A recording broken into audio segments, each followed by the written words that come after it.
complimentary first year's maintenance. What is that? Mr. Bagby, what is that?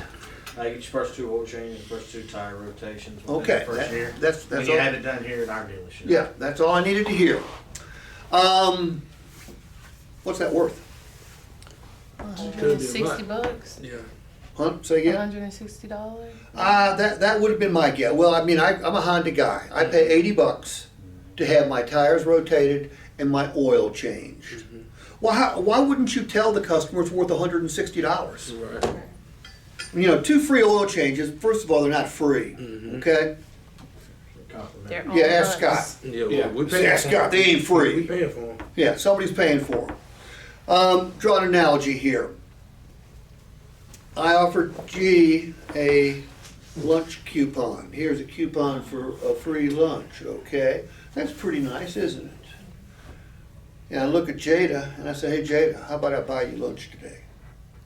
Which one sounds more valuable? Like mine.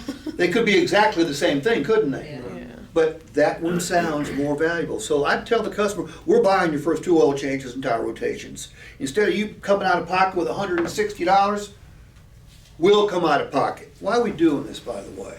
Building value. Well, too abstract. Customer says, why are you doing that? What would your answer be? Because we want you to do your service here.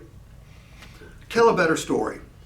Because we have a great service department, you don't know that yet, okay? We're willing to pay you to use our service department with a deep-seated belief that once you do, you'll keep on coming back. We're doing this for business reasons. We're not a charitable outfit, are we? No, we're a business. And it's good business for us to buy $160 worth of oil changes and tire rotations for you.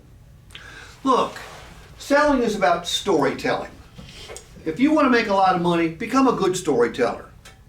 And when I say story, I'm not talking about lying. I'm talking about telling a good story.